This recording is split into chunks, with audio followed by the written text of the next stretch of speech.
Hey, good evening, folks. It's Rob here, and welcome to episode number 109 of Tetrakey TV.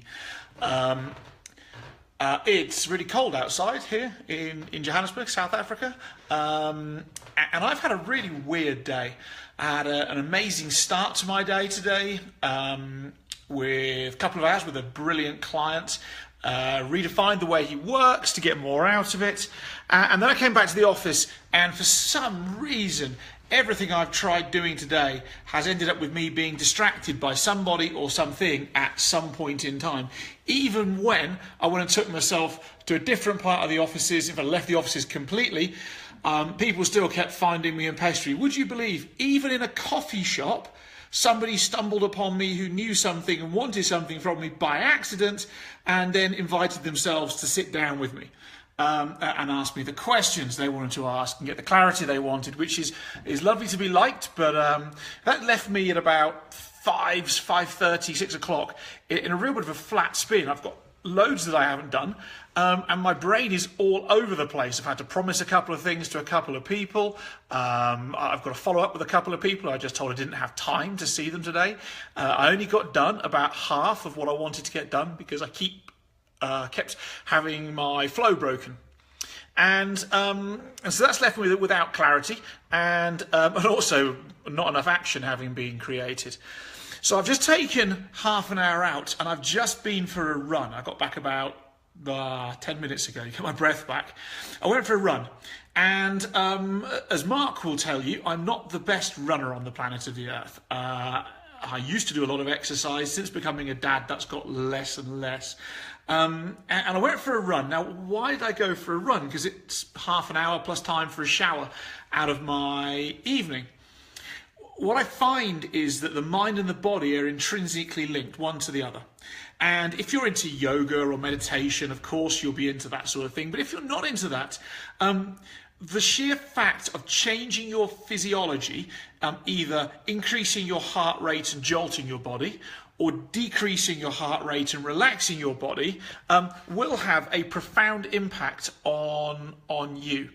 Now, for me, I find going for a run, even though I hate it and it's uncomfortable, for a short period of time, like 30 minutes, just jolts my brain. It allows me to pound out some of that onto the streets, and allows me to regain some focus, regain some clarity, maybe get some of that frustration that even when I went to a coffee shop in the middle of nowhere, I still got found by somebody.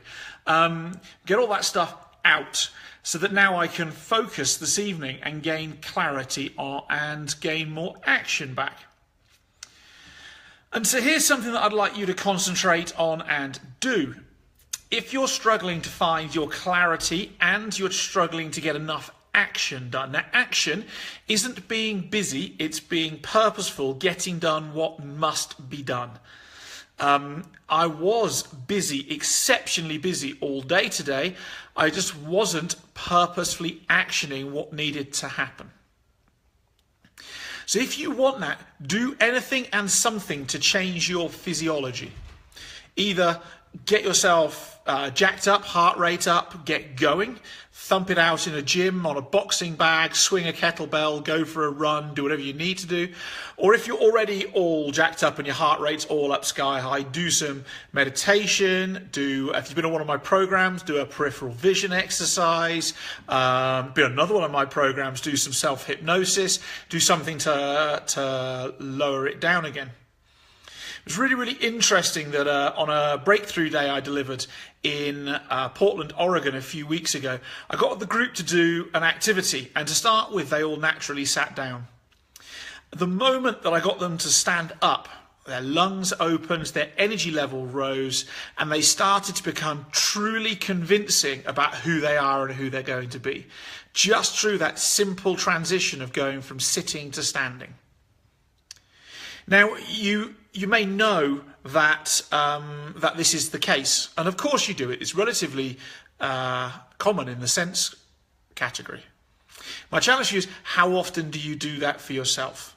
How often, when you're feeling a bit flustered or frustrated, do you take yourself and go and do something to make a change? It's interesting, I had somebody who worked for me once who was found at a lunchtime sleeping in their car. My boss had arrived where we were working at that point in time and was really unhappy that one of our employees was sleeping in the car. However, it was their lunch break. They were tired. They did need to calm down. They did need to recharge, and that was their way of doing it. So who is it for me to say, or somebody else to say, how it is that we can go about changing our physiology? But nevertheless, yet, we do need to change our physiology if we wish to change our psychology. By doing that, we can start creating the action, which will create more action, which will lead to our clarity. So that's it this evening for our episode of Tetrakey TV. Mark and I are going to do one of these daily from here on in. We will carry on with the mission of 260 for 2017. However, we're going to do it at times that more suit our diary. In fact, at 9 o'clock tonight, I'm going to be on Skype to a business partner. So I'm not stopping working. I'm just making better use of my time. So keep checking into the Tetrakey Facebook page, Instagram page, and subscribe to our YouTube channel. The link for the YouTube channel, Angelique will put beneath for me tomorrow. And yeah, I look forward to seeing you all soon. Have a great 24 hours further, and please stay amazing.